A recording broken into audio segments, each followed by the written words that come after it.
Pornography ও হস্তমৈথুন থেকে বেঁচে থাকার উপায় কি? এটি আমাদের যুবক সমাজের জন্য অনেক বড় একটি সমস্যা এবং এটিও একটি অ্যাডিকশন বা আসক্তি। আর এই অ্যাডিকশন এবং আসক্তি থেকেও মুক্তির জন্য এক নম্বর কাজ হচ্ছে 5 ওয়াক্ত সালাত জামাতে আদায় করা। এটা আপনারা হাসি মজাক হিসেবে নেবেন না, এটা আমি বারবার সিরিয়াসলি বলতেছি। এই সমস্যা থেকেও মুক্তি দিবে যদি সে নিজের নাফসের উপর কন্ট্রোল প্রতিষ্ঠা করতে চায়। সে এটাতে আসক্ত কেন? তার নাফসের উপর তার কন্ট্রোল নাই, ফলত তাকে তার নাফসের উপর কন্ট্রোল আনতে হবে। নাফসের উপর কন্ট্রোল আনার জন্য কি করতে হবে? একটা চ্যালেঞ্জ, একটা পরীক্ষায় পাশ করতে হবে। টানা 40 দিন 5 ওয়াক্ত সালাত জামাতে মসজিদে আদায় করতে হবে।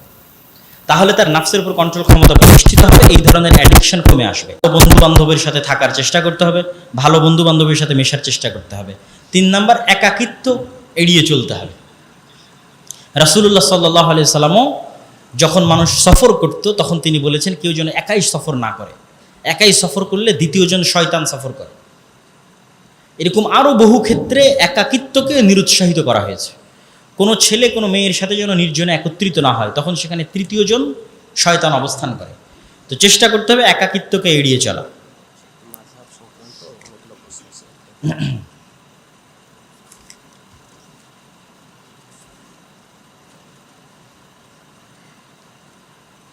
ফরজ গোসলের সময় গোসলের শেষের দিকে বায়ু নির্গত হলে অথবা অন্য কোনো প্রয়োজন পড়লে, প্রাকৃতিক প্রয়োজন, প্রথম থেকে গোসল করতে হবে কি?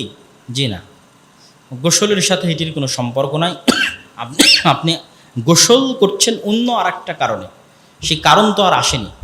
সে কারণ যতক্ষণ না আসতেছে ততক্ষণ ওই গোসল, যত কিছুই সংঘটিত হোক, গোসলের পবিত্রতা অর্জন হয়ে যাবে। আর এটির কারণে যেটি লঙ্ঘন হবে সেটি হচ্ছে অজু। সালাত আদায় করতে চাইলে আপনাকে আরেকবার অজু করতে হবে।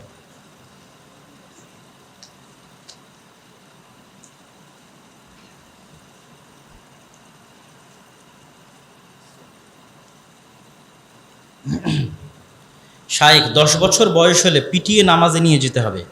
প্রশ্ন হচ্ছে, আমি নিজে নামাজ পড়ি কিন্তু আমার বাবা মা নামাজ পড়ে না, এক্ষেত্রে কি তাদের পিটিয়ে নামাজ পড়াতে হবে? প্রশ্ন যৌক্তিক, কিন্তু উত্তর হচ্ছে 10 বছর বয়সে সন্তানকে পিটিয়ে নামাজে নিয়ে যেতে হবে, এই দায়িত্ব কার? পিতামাতার। আর পিতামাতা যখন পথভ্রষ্ট তখন সন্তানের দায়িত্ব হচ্ছে পিতামাতাকে ভদ্র ভাষায় নাসিহা করা আর পিতামাতার জন্য আল্লাহর কাছে দোয়া করা। কখনোই পিতামাতার সাথে দুনিয়াবী বিষয়ে খারাপ ব্যবহার করা যাবে না। সেটি বেনামাজি কেন, একদম কাফের মুশরিক হিন্দুও যদি পিতামাতা হয় তবুও তার সাথে খারাপ ব্যবহার করা যাবে না। এটি রাসূল সাল্লাল্লাহু আলাইহি ওয়াসাল্লামের আদেশ। পিতামাতাকে নাসিহাত করতে হবে এবং তাদের জন্য দোয়া করতে হবে।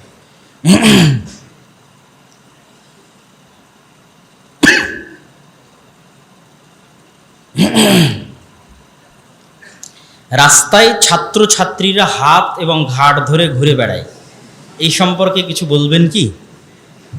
রাসূলুল্লাহ সাল্লাল্লাহু আলাইহি ওয়াসাল্লাম বলেছেন, প্রত্যেক নবীর কাছে একটি শিক্ষা পাঠানো হয়েছিল, প্রত্যেক নবীর কাছে।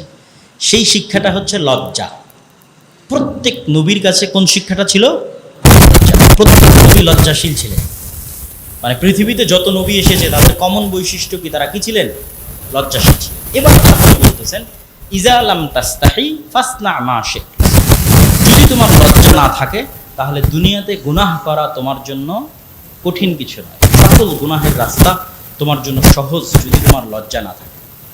এই জন্য রাসূলুল্লাহ সাল্লাল্লাহু আলাইহি ওয়াসাল্লাম বলেছেন, আল হায়াউ শু'বাতুম মিন শু'আবিল ঈমান। লজ্জা হচ্ছে ঈমানের অঙ্গ প্রত্যঙ্গগুলোর একটি। এবং লজ্জা থাকা কেন জরুরি? আমি যেই পাপ গোপনে করতেছি ওই পাপ অনেক সময় ক্ষমা না চাইলেও ক্ষমা হয়ে যেতে পারে। কথা বুঝেন? আমি একটা পাপ গোপনে করতেছি, সেটি অনেক সময় ক্ষমা না চাইলেও ক্ষমা হয়ে যেতে পারে। আমি নিজে গোপনে করেছি, কারো কাছে প্রকাশ করিনি। আল্লাহ কিয়ামতের মাঠে ডেকে বলবে, এটা তুমি করে দেবে? হ্যাঁ, দুনিয়াতে তোমার পাপ গোপন রেখেছিলাম, যাও আজকেও গোপন রেখে দিলাম। কিন্তু যে পাপ আমি আলাল আলানিয়া প্রকাশ্যে করছি, জাহেরান আলা আমামিন নাস, মানুষের চোখের সামনে করছি, তাহলে এখানে দুটো পাপ সম্পৃক্ত হচ্ছে।